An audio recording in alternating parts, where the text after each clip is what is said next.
this economy's not fair. You're educated, you're smart, I want you to have a chance to succeed. You're not really hearing them say that as much now.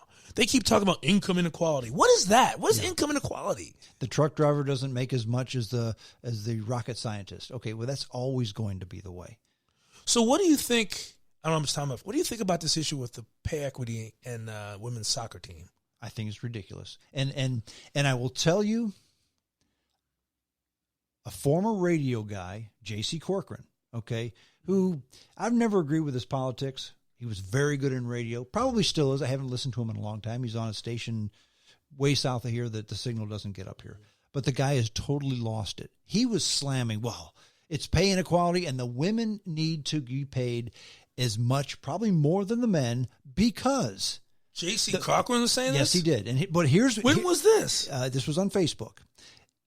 Wow. But here's where he's lost it, okay? Because, okay, he said something, and he tried to back it up. Because the women drew a bigger crowd than the men during the World Cup, the U.S. men. J.C. Corcoran said this? Yes, and many people kept saying, the men didn't qualify. That's a true statement, but it's because the men didn't play in the World Cup. Yes, they did, and you know, bang, bang, person after person after, no, he didn't, no, they didn't, no, they didn't, no, they didn't. And that's been a big talking point as to why these women need to be paid more than the men, because the women drew bigger crowds than the men's soccer team. It's true because the men didn't make it. They drew zip. They're looking strictly at the women playing in the United States. U.S., exactly. But here's the thing. And the thing is... Well, you know how the revenue is decided, right? It's by the entire FIFA... Yes, yes. Yeah. And the thing is, they say, well, even in this country, the final for the men in this country wasn't watched as much as the final for the women. Yeah, but the final for the women was the U.S. against Netherlands or something. The men was, I don't know, Finland against Iceland. Who cares? Nobody in this country cared about the finals. Now, worldwide, there was like 15 times more viewership for the men's than the women. But they took these numbers, and people do this all the time. Yes. They just skew the numbers to make it the way they want to. Now, should the men be paid as much as the women be paid as much as the men? As soon as they bring in the revenue of the men, yes, I think that's true. So, I think that should be the case. Right. So as far as I feel on that issue, I think that if somebody decides in the U.S. that because of what they did, you want to pay the women the same as the men's team or more, if they want to allocate resources from the United States to do that, that's your choice. But here's my thing. What about the Netherlands women's soccer team? What about Cameroon's women's soccer team? What about all those other women's soccer teams? Right. Think about what they're doing. They're making America great again. Think about the concept of that. You want the American women, overwhelmingly white. There's a couple black players, but overwhelmingly white. You want to make sure they make as much as the men's Cameroon team. You want to make sure that these white women make as much as the men's team in Colombia. You see what I'm saying? Right. The psychology of this new justice anti-MAGA thing is to just sound good right now. It's the other side of Trump.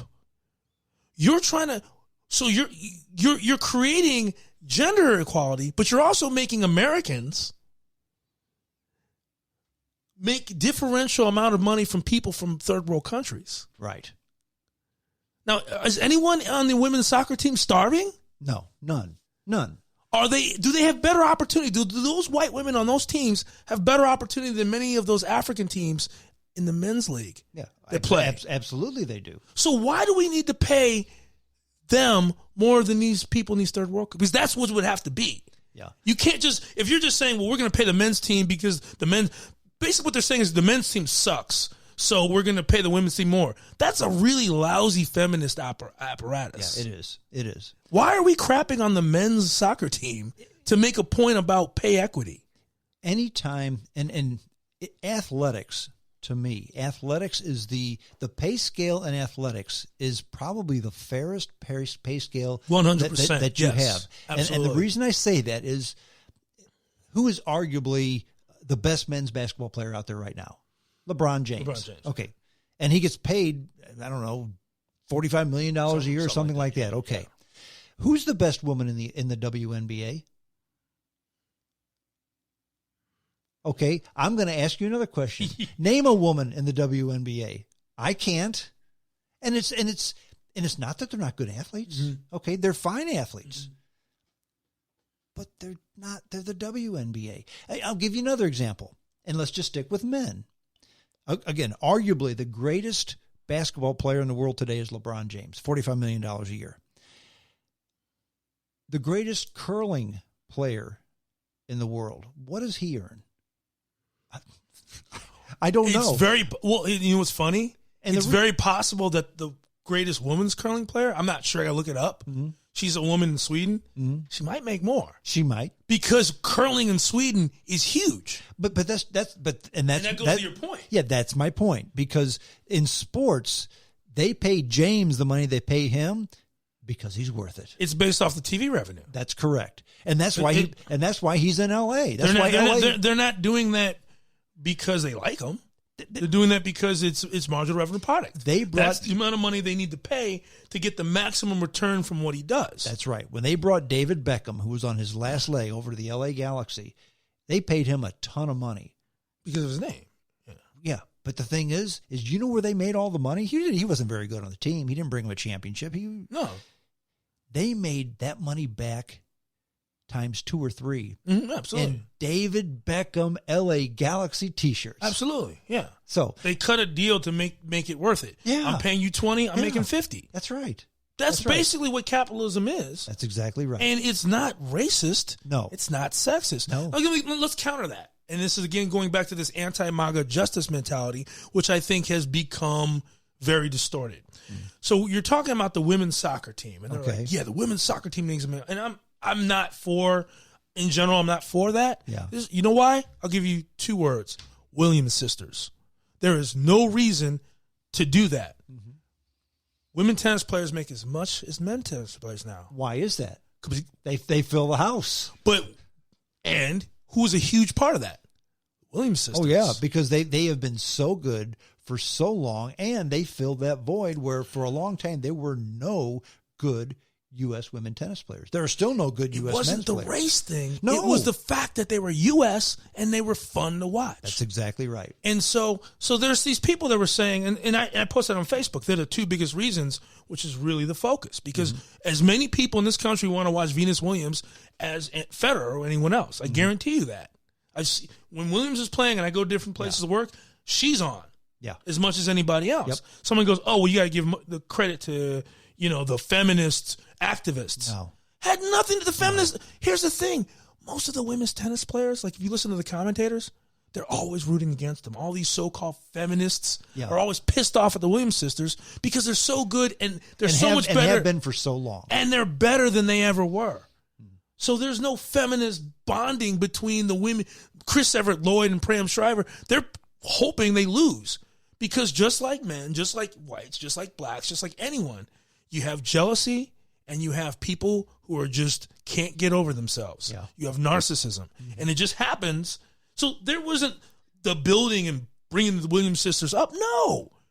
These people were in their way the whole time. Mm-hmm. Part of it might have been... they succeeded in spite of that. And exactly. And because of the Williams sisters, not just them, but they raised the level of the game, and now women's tennis gets paid the same amount as men's tennis.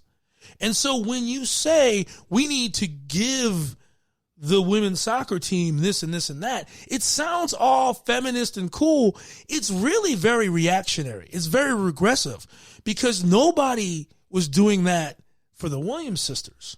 They did it themselves. Yeah.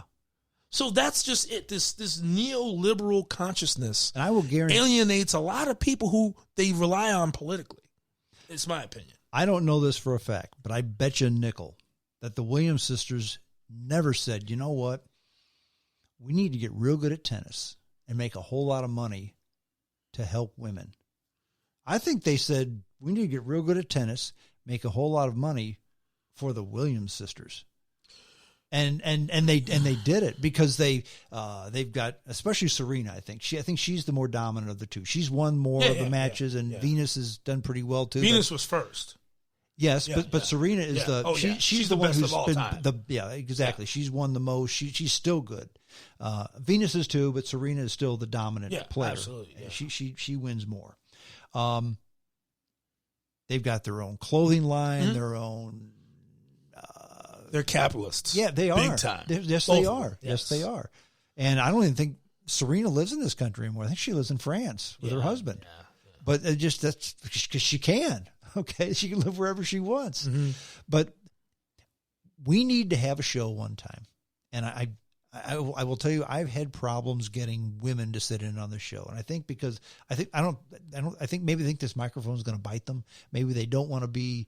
I don't know what the deal is, but I would love to have a show on pay inequality, but to have that and have it be a good show, I think a woman has to be in the room. Absolutely. Because you and I, the testosterone can flow, and we can talk about how it needs to be. Absolutely.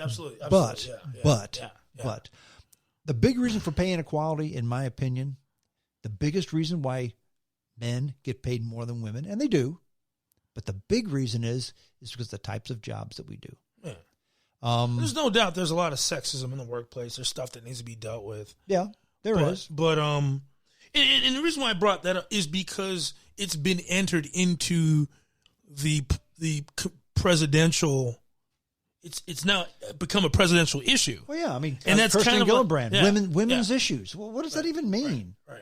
So I mean, do you pay men less so everybody's the same now? Is that what she means? Well, they have a bill that they have a pay equity bill, which they have a pay equity bill that addresses that. Mm-hmm. And like you said, a couple of times had women's issues or whatever. Yeah. And it's like there's a lot of, like, for instance, when you have affirmative action was created to try to get more, representation, minority representation. Mm-hmm.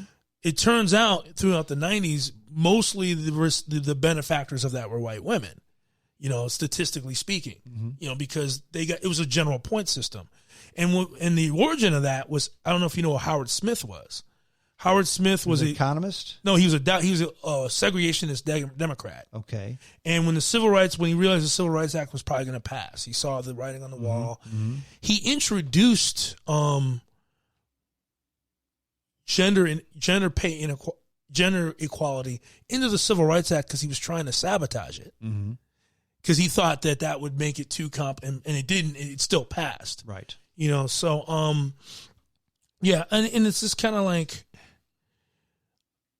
there's always a chance when you create these laws. Like, I don't think you should be sexist to women in the workplace. I don't think you should be right. Nor do I. And I don't think you should be racist to people in the workplace. Nor do I. But I don't support, by and large, lawsuits claiming racism in the workplace. I'm almost 100% against them. I'll say that.